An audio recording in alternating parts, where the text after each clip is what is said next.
Death wiped out half the population of England by 1350. As a result, there was a chronic labour shortage. Women had to take on roles that had traditionally been reserved for men. A new kind of damsel began to emerge, the business damsel. We don't know much about these women since they didn't leave much record, probably too busy doing business.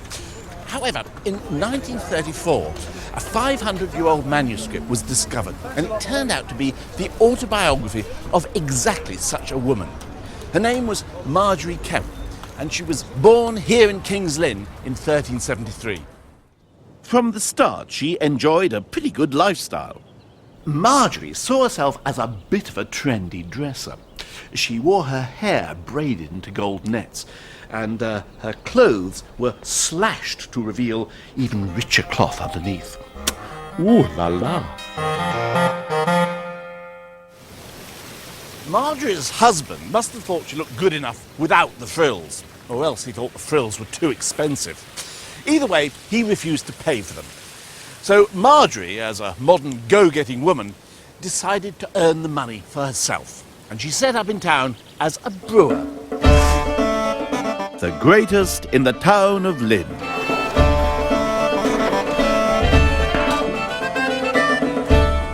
But then an odd thing happened. She started to lose her head. Well, at least her beer started to lose its head. It would be fermenting away, building up a nice head like this, and then the head would suddenly go flat and sink to the bottom. And quite honestly, not having enough head is about the most embarrassing thing that can happen to any brewer. And after a while, her brewers decided they couldn't stand the professional disgrace, and they ran away, and the business collapsed. Marjorie wasn't to be beaten. She bought horses and a mill and set herself up to grind corn. But then the horses started to go backwards. Eventually the miller ran away. Oh! And then it was noised about the town of Lynn that neither man nor beast would work for her. It was time for a versatile woman like Marjorie to make another career change. And though it may seem an odd choice to us, she decided to become a full-time, professional religious hysteric.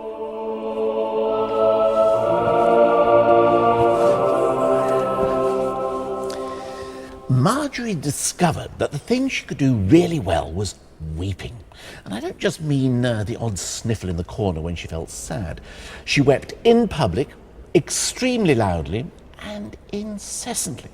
She'd weep through meal times, she'd weep through sermons, she'd scream and yell and start rolling on the floor. A holy woman said it was a gift from the Holy Spirit, but most people thought it was just a damn nuisance. When Marjorie went on pilgrimage, for example, her fellow pilgrims couldn't stand the way she wept and screamed through dinner. They ditched her before they got a quarter of the way to Jerusalem. So maybe not the typical businesswoman of the day, but at least before she died, she made it into the Guild. And here on the accounts for the Trinity Guild for 1438, we can see her record of her membership payment. Marjorie Kemp, 20 shillings. Damsels, it seemed, were becoming very much a part of what had been strictly a man's world. In Richard II's court, for example, women enjoyed a high profile. It was a very sophisticated court. Refinement and sensitivity were the new buzzwords, replacing the old lad's army preoccupation with martial arts and getting drunk. The emphasis was on the arts, on poetry, music, fashion, and haute cuisine. It was enough to turn the stomach of the more conservative chroniclers. The king surrounds himself with knights of Venus, more valiant in the bedchamber than on the battlefields. Richard was the first king to create a woman a duchess in her own right. Women, it seemed, were going places. But the pendulum, which had been swinging in women's direction throughout the Middle Ages, began to swing the other way. By 1450, there was no longer a shortage of labour. the population had begun to stabilise, and the economic cycle went into reverse, with women being the first to be squeezed out. It was the start of the backlash. One of the clearest examples of this backlash against feminine power is the extraordinary story of Joan of Arc. In 1429, the French were losing the war against the English, when the French army was put under the command of a 16-year-old peasant girl who claimed divine guidance.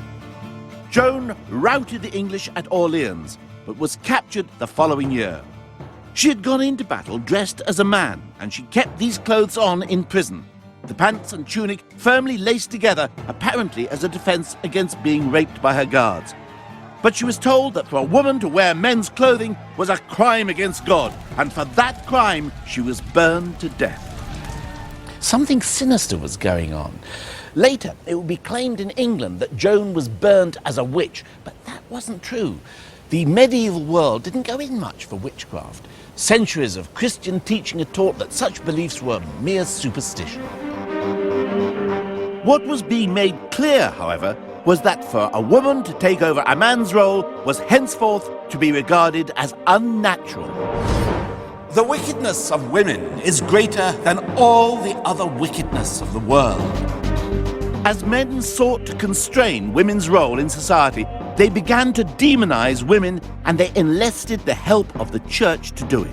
God's sentence hangs over all your sex. In 1484, the Pope pronounced that witches were not figments of the imagination, but a present evil, and his words sparked a European-wide, witch hunt is the only word for it. It would lead to the judicial execution of thousands of women. In fact, during the period that followed the so-called Renaissance, relationships between damsels and their men deteriorated dramatically. And it was no good the women of the Renaissance looking to St. George to save them. During this period, the dragon that St. George kills sometimes mysteriously acquires female genitalia. What on earth was going on? One interpretation is that St. George represents chastity, and the dragon symbolizes loose, uncontrolled female sexuality, which can undermine male authority. Women must submit to control by men. The superstition and brutality directed against women was a product of the Renaissance, not of the Middle Ages, and it has stained the history of the last 500 years right down to today. The last 2 centuries have proved a far darker time for women than the Middle Ages ever were. In the Victorian era, any woman who was interested in sex was deemed to be either sick or mad. It's an attitude that would have been incomprehensible to people of the Middle Ages. The Victorians were determined to marginalise the role of women in society, to strip them of power and to deprive them even of their sexuality. That's why they invented the medieval damsel in distress.